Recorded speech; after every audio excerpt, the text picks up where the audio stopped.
जय महाराष्ट्र, मी ऋषाली यादव सारंग। पुढच्या 15 मिनिटात आपण घेणार आहोत 50 बातम्यांचा आढावा। तेव्हा सुरुवात करूया महावेगवान घडामोडींचा आढावा घ्यायला।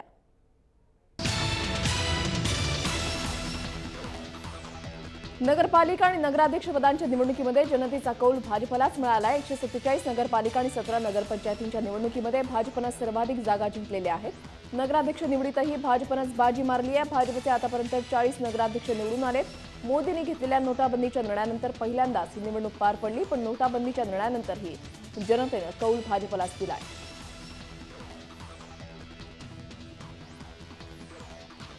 30 ते 35 जागा हा कसला विजय, अशी टीका शिवसेनेच्या संजय राऊत यांनी भाजपावर केली आहे। शिवसेनेचा कोणताही मोठा नेता निवडणूक प्रचारामध्ये उतरला नव्हता। सरकारी हेलिकॉप्टर किंवा मशिनरी आम्ही वापरल्या नाही, तरीही आम्ही जागा जिंकल्या, असं वक्तव्य संजय राऊत यांनी केलंय। तर 1 ते 2 जागा जिंकून काही कमबॅक होत नाही, असा टोलाही त्यांनी नारायण राणेंना लगावलाय।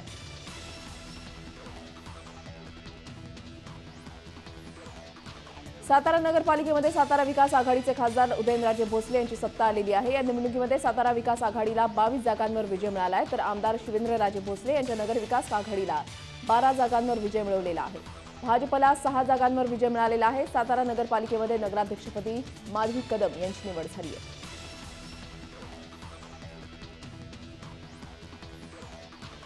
सावंतवाडी नगरपालिका निवडणुकीमध्ये काँग्रेस नेते नारायण राणे यांनी बाजी मारलेली आहे। राणेंनी सिंधुदुर्ग जिल्ह्याचे पालकमंत्री आणि शिवसेना आमदार दीपक केसरकर यांना धक्का दिलेला आहे। सावंतवाडी नगरपालिकेमध्ये काँग्रेसला 17 पैकी 8 जागांवर विजय मिळालेला आहे, तर शिवसेनेला 7, भाजपला 1 आणि अपक्ष उमेदवाराला 1 जागा मिळालेली आहे।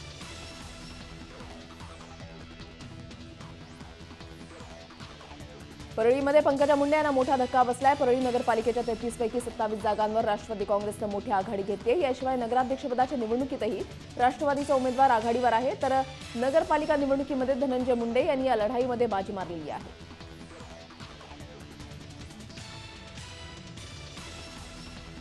कराड नगराध्यक्षपदाच्या निवडणुकीमध्ये माजी मुख्यमंत्री पृथ्वीराज चव्हाण यांना धक्का बसलेला आहे। गड आला पण सिंह गेला, अशी त्यांची अवस्था झाली आहे। काँग्रेसला 16 जागा मिळाल्या असल्या तरी नगराध्यक्षपदावर भाजपच्या रोहिणी शिंदे विजयी झालेल्या आहेत।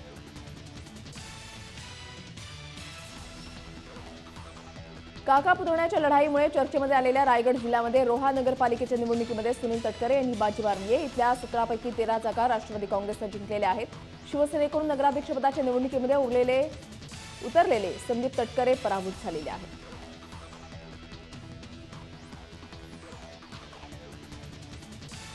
सांगली जिल्ह्याच्या तासगाव विधानसभा मतदारसंघामध्ये प्रथमच भाजपने विजयाची पताका फडकवलेली आहे। तासगाव नगरपालिकेतील 21 जागांपैकी भाजपने सर्वाधिक 13 जागांवर विजय मिळवलेला आहे। राष्ट्रवादी काँग्रेसला फक्त 8 जागांवर समाधान मानावं लागलंय, तर भाजपचे विजय सावंत नगराध्यक्षपदी निवडून आले।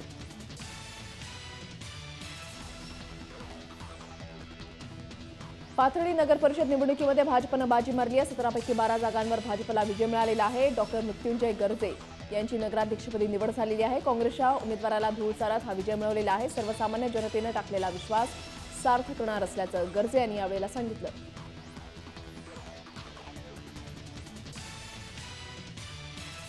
सांगलीच्या इस्लामपूर नगरपालिकेमध्ये राष्ट्रवादी काँग्रेसचे जयंत पाटील यांची सत्ता गेलेली आहे। इस्लामपूर नगरपालिकेमध्ये विकास आघाडीचा नगराध्यक्ष होणार आहे, त्याच्यामुळे इस्लामपुरामध्ये जनतेने प्रस्थापितांना नाकारलंय। जनतेने विकासासाठी परिवर्तन करून प्रस्थापितांना धक्का दिला, अशी प्रतिक्रिया सदाभाऊ खोत यांनी दिली आहे।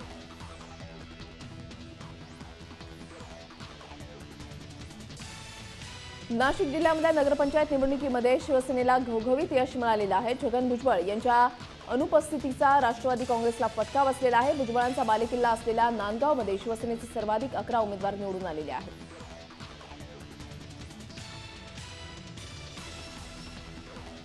कोल्हापूरमध्ये जनसुराज्य पक्षाच्या स्वरूपामध्ये भाजपला मोठं यश मिळालेलं आहे। पन्हाळा नगरपालिकेमध्ये जनसुराज्य पक्षाचा झेंडा फडकलेला आहे। 17 पैकी 12 जागा जनसुराज्य पक्षाला मिळाल्या असून शाहू विकास आघाडीला 3 तर पन्हाळा विकास आघाडीला 2 जागा मिळालेल्या आहेत। पन्हाळ्याच्या नगराध्यक्षपदी रुपाली धडेल यांची निवड झाली आहे।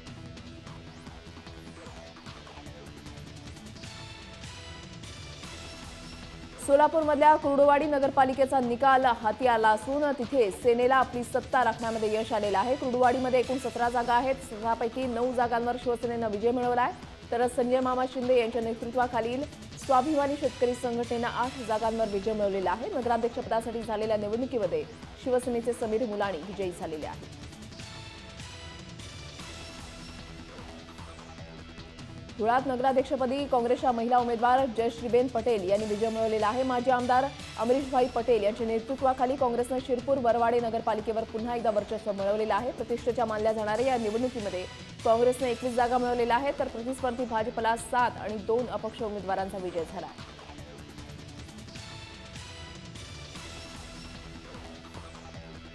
नंदुरबारमधल्या शहादा नगरपालिकेच्या निवडणुकीमध्ये नगराध्यक्षपदासाठी भाजपचे मोतीलाल पाटील विजयी झालेले आहेत। सत्ताधारी काँग्रेसला मात्र मोठा धक्का बसला। या ठिकाणी काँग्रेसचे बंडखोर उमेदवार झहीर शेख यांनी चांगली लढत देत दुसऱ्या क्रमांकावर राहिल्यानं त्यांचा काँग्रेसला मोठा फटका बसला।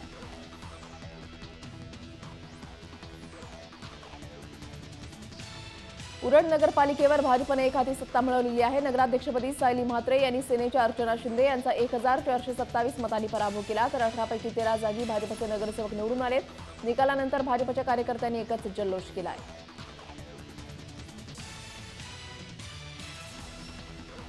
अक्कलकोट इथे काँग्रेसचे आमदार सिद्धराम म्हेत्रे यांच्या वर्चस्वाला धक्का बसलाय। नगराध्यक्षपदी भाजपच्या शोभा खेडगी यांनी बाजी मारलेली आहे। आमदार म्हेत्रे यांच्या स्वतःच्या गावी दुधनी इथे भाजपचे भीमाशंकर इंगळे हे विजयी झाल्यानं म्हेत्रे गटाची तब्बल 60 वर्षांपासूनची सत्ता संपुष्टात आली आहे।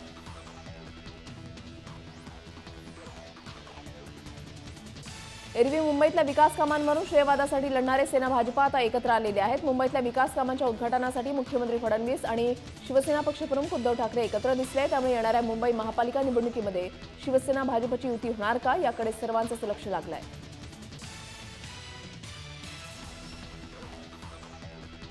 नोटाबंदीनंतर काळा पैसा धारकांना चाप लावण्यासाठी केंद्र सरकार प्रयत्नशील आहे। बँक खात्यामध्ये जमा होणाऱ्या बेहिशेबी रकमेवर 50% कर लावण्याचा प्रस्ताव लोकसभेमध्ये मांडण्यात आलेला आहे। त्याचबरोबर आयकर विभागानं बेहिशेबी रक्कम पकडल्यास त्यावर तब्बल 85% कर लावावा असंही प्रस्तावामध्ये नमूद करण्यात आलंय।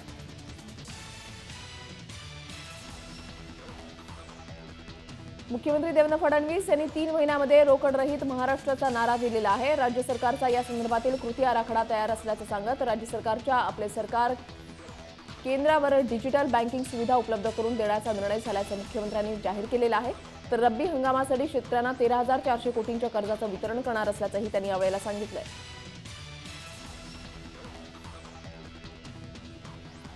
₹150 मुंबईत घर मिळेल अशी अफवा नवी मुंबईमधल्या नेरूळमध्ये पसरली आणि घराचे फॉर्म भरण्यासाठी लोकांची एकच झुंबड उडालेली पाहायला मिळाली। नेरूळमधल्या एका ई सेवा केंद्रामध्ये पंतप्रधान आवास योजनेअंतर्गत फक्त ₹150 घर मिळत असल्याची अफवा पसरली। नेरूळ पोलिसांना ही माहिती मिळताच पोलिसांनी घटनास्थळी तात्काळ धाव घेत या प्रकरणामध्ये हस्तक्षेप केला आणि ई सेवा केंद्र चालकाला ताब्यात घेतलंय।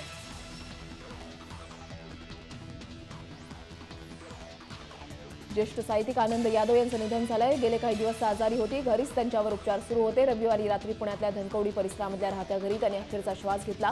2009 मध्ये झालेल्या 82व्या साहित्य संमेलनाचे अध्यक्ष होते। आनंद यादव यांच्या झोंबी, घरभिंती यासारख्या कादंबऱ्या गाजलेल्या आहेत।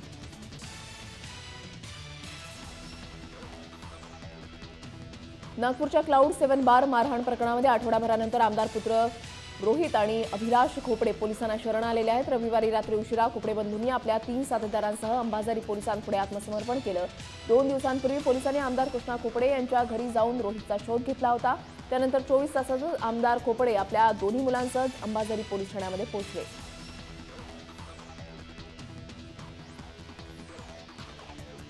देशातली वाघांची संख्या वाढत आहे अशी माहिती सरकारकडून संसदेमध्ये देण्यात आली आहे। भारतातील वाघांची संख्या 2014च्या अहवालानुसार 2226 इतकी होती। मात्र नुकताच प्रकाशित झालेल्या अहवालामध्ये वाघांच्या संख्येमध्ये 30% वाढ झाली असून सध्या भारतामध्ये वाघांची संख्या 2491 इतकी आहे।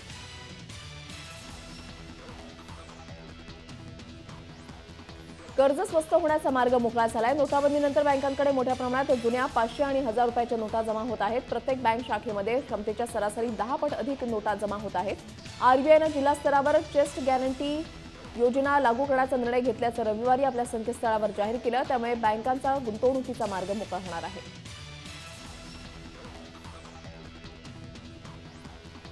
मुंबईकरांसाठी खुशखबर आहे। आता मुंबईकरांना रेल्वेच्या तिकिटासाठी रांगेमध्ये उभं राहावं लागणार नाहीये। रेल्वेनं एटीव्हीएम कार्डाच्या वापराप्रमाणेच बँक खात्यातून ईसीएसच्या सहाय्यानं पास काढण्याची सुविधा देण्याचं नियोजन केलेलं आहे। त्याच्यामुळे प्रवाशांना रेल्वे तिकीट काढण्यासाठी अजून एक नवा पर्याय उपलब्ध झालेला आहे।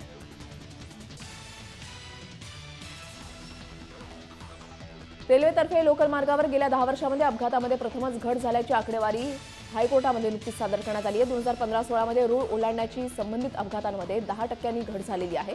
पूर्वीच्या 4655 वरून ही संख्या 4187 इतकी झालेली आहे। तरीही अपघातांची संख्या मोठ्या प्रमाणात असल्यानं चिंता व्यक्त होतीये।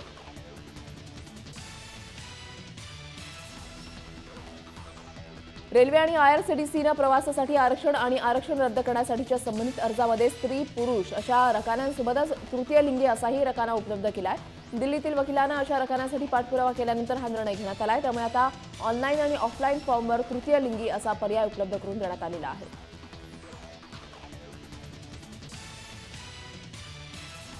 कोकण रेल्वेनं 3 नव्या स्टेशनची घोषणा केलेली आहे। आतापर्यंत इंदापूर, सापेवामने, वेरावली या केवळ थांब्यापुरत्या मर्यादित असणाऱ्या ठिकाणांना आता स्टेशनचा दर्जा मिळणार आहे। तसंच कणकवलीमध्ये आयआरसीटीसी तर्फे ई केटरिंग सुविधांची भर पडणार आहे।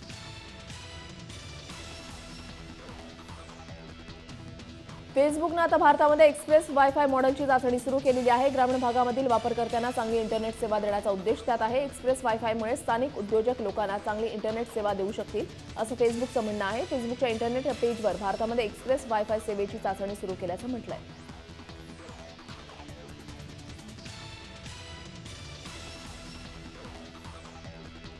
उपनगरीय रेल्वे मार्गाने दररोज लाखो प्रवासी प्रवास करतात। या प्रवाशांच्या सुरक्षेसाठी आता अत्याधुनिक सुरक्षा यंत्रणेचा वापर केला जाणार आहे। मध्य रेल्वे सुरक्षा दलानं आपल्या जवानांसाठी बुलेट प्रूफ मोबाईल मोर्चा प्रकारातील चौक्या स्थानकामध्ये बसवण्याचा निर्णय घेतलेला आहे। 4 स्थानकांमध्ये अशा 6 चौक्या पुढच्या 2 ते 3 महिन्यांपर्यंत बसवण्यात येणार आहेत।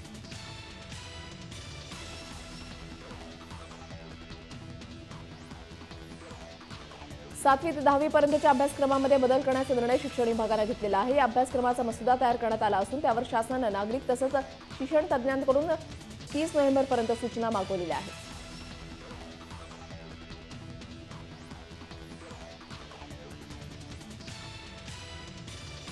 6 डिसेंबर म्हणजेच बाबासाहेब आंबेडकरांचा महापरिनिर्वाण दिन। महापरिनिर्वाण दिनासाठी देशभरातून लाखो अनुयायी चैत्यभूमीवर येतात। दादर इथे मुंबईतल्या सर्वाधिक गजबजलेलं ठिकाण आहे। दरम्यान दहशतवादी हल्ल्याच्या शक्यतेमुळे चैत्यभूमी आणि शिवाजी पार्क परिसरामध्ये सीसीटीव्ही कॅमेरे लावणं आवश्यक असल्याचं समन्वय समितीचं म्हणणं आहे।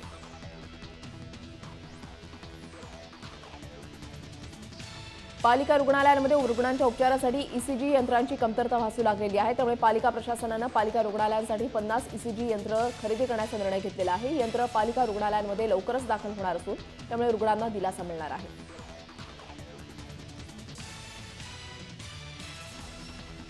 अग्निशमन दलाच्या ताफ्यामध्ये लवकरच कंट्रोल पोस्ट वाहनं दाखल होणार आहे। त्यामुळे अग्निशमन दलाचे अधिकारी, जवान आणि इतर शासकीय यंत्रणा यांच्यामध्ये समन्वय राखता येणार आहे।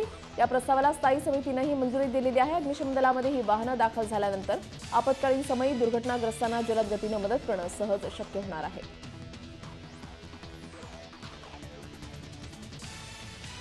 कचऱ्यापासून गॅस निर्मितीचा प्रयोग मुंबईमध्ये यशस्वी झालेला आहे। पालिकेच्याच काही अधिकाऱ्यांनी कार्यालयातील उपाहारगृहांमधील 5 किलो कचऱ्यापासून गॅस निर्मिती केली आहे। या यशानंतर आता तब्बल 4 मेट्रिक टन घनकचऱ्यापासून गॅस निर्मितीचा प्रकल्प उभारण्याचा निर्णय प्रशासनानं घेतला आहे। कचऱ्यापासून निर्माण होणारा गॅस भोईवाड्यातील विद्युत दाहिनीसाठी उपलब्ध करण्याचा मानस आहे।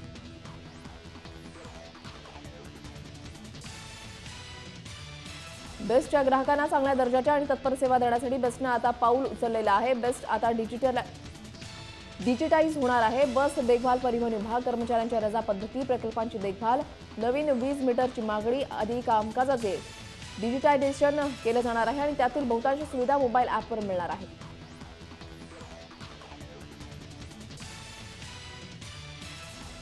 बीकेसीतील बेस्टची बस वाहतूक वेगवान होण्यासाठी एमएमआरडीएच्या स्वतंत्र मार्गिकेचा प्रयोग फसलेला आहे। बेस्टच्या या स्वतंत्र मार्गिकेमध्ये इतर वाहनांची घुसखोरी होत आहे। त्यामुळे बेस्ट बसच्या स्वतंत्र मार्गिकेला संजीवनी देण्यासाठी एमएमआरडीएनं निविदा प्रक्रिया सुरू केलेली आहे आणि त्यासाठी तब्बल 19 कोटींचा खर्च अपेक्षित आहे। तसेच या नव्या निविदेमध्ये कॉन्क्रिटीकरणावर भर देणार आहे।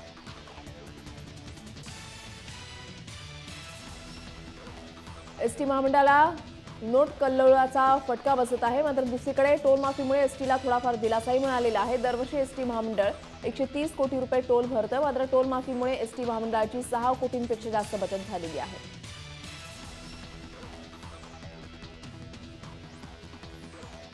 मोफत वायफाय सेवा देण्यात येते, मात्र दुसरीकडे मुतारीच्या वापरासाठी ₹1 आकारण्यात येतो. हा शुद्ध मूर्खपणा आहे. मुतारीसाठी ₹1 आकारण्याची कल्पना एखाद्या वेड्या अधिकाऱ्याच्या डोक्यातूनच आली असावी, अशा खरमरीत शब्दामध्ये रेल्वे बोर्डाच्या प्रवासी सुविधा समिती सदस्यांनी या योजनेवर हल्ला चढवलेला आहे.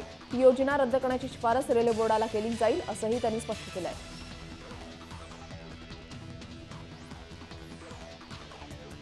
नोटाबंदीमुळे देशभरातील टपाल कार्यालयांमध्ये 32,631 कोटी रुपयांच्या जुन्या नोटा जमा झालेल्या आहेत. टपाल कार्यालयांनी 10 ते 24 नोव्हेंबर दरम्यान 3,680 कोटी रुपयांच्या जुन्या नोटा बदलून दिलेल्या आहेत आणि याच काळामध्ये टपाल कार्यालयांमध्ये जुन्या नोटा म्हणजेच 32,631 कोटी रुपये जमा झालेले आहेत.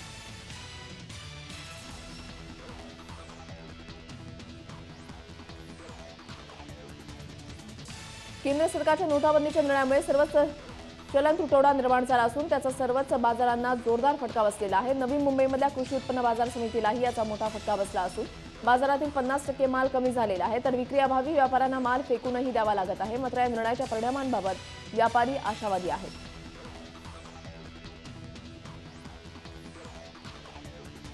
पुण्यातला पारा 9.3 अंश सेल्सिअस पर्यंत उतरला असून पुणेकरांना आता पुन्हा हुडहुडी भरायला सुरुवात झालेली आहे. पुण्यामध्ये रविवारी नोंदलं गेलेलं किमान तापमान राज्यातील सर्वात निचांकी तापमान होतं. पुढील 2 दिवसांमध्ये तापमानामध्ये आणखी काहीशी घट होण्याची शक्यता हवामान विभागानं वर्तवलेली आहे.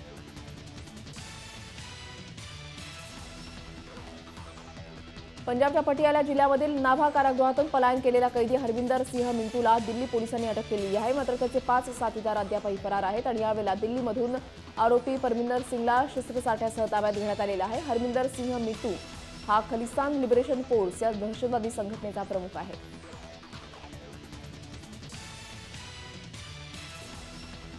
काळा पैशावर लगाम लावण्यासाठी नोटाबंदीचा निर्णय घेतल्याचा दावा नरेंद्र मोदी करत असले तरी प्रत्यक्षात या निर्णयानंतर देशभरामध्ये काळा पैसा 10% वाढला असा गंभीर आरोप दिल्लीतले मुख्यमंत्री अरविंद केजरीवाल यांनी केलेला आहे. नरेंद्र मोदींचा अहंकार, हट्ट आणि स्वार्थापायी जनता वेठीस धरली जात आहे अशी टीकाही त्यांनी केली आहे.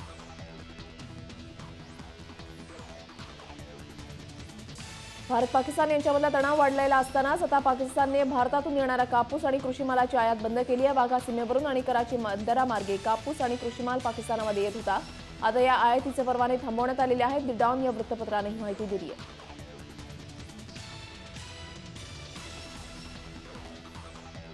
लोकांच्या वेदना कमी करण्यासाठी आम्ही प्रयत्नशील आहोत असं वक्तव्य रिझर्व्ह बँकेचे गव्हर्नर उर्जित पटेल यांनी केलेलं आहे. गेल्या काही दिवसांपासून निर्माण झालेल्या परिस्थितीवर उर्जित पटेल यांनी मौन सोडलेलं आहे. देशभरामध्ये चलनाचा तुटवडा नसून बँकांमध्ये नोटांचा पुरवठा वाढलेला आहे. बँकेमध्ये जमा झालेल्या 500 आणि 1000च्या नोटांमुळे रोख राखीव प्रमाणातही 100% वाढ झाली आहे.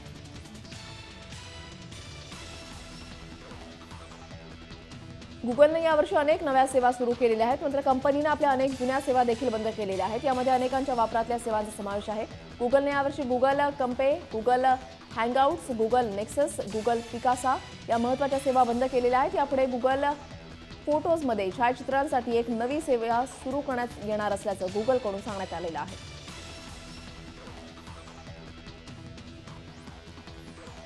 भारतीय एअरटेल कंपनीने ग्राहकांसाठी भारतातील पहिली पेमेंट्स बँक सुरू केलेली आहे. गेल्या 2 दिवसांमध्ये 10,000हून अधिक ग्राहकांनी एअरटेल पेमेंट्स बँकेत बचत खातं उघडल्याची विक्रमी नोंद झालेली आहे. या बँकेमध्ये खातं उघडणाऱ्यांमध्ये अर्ध शहरी आणि ग्रामीण भागातील ग्राहक सर्वाधिक आहेत.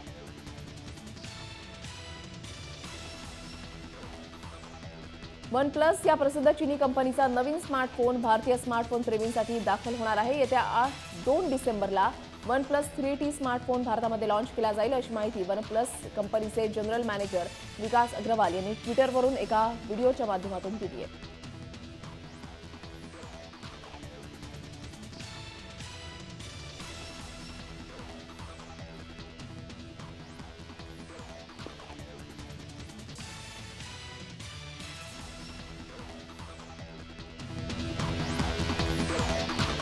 महाफास्टमध्ये आता वेळ झाली इथेच थांबण्याची. तुम्ही पाहत राहा जय महाराष्ट्र.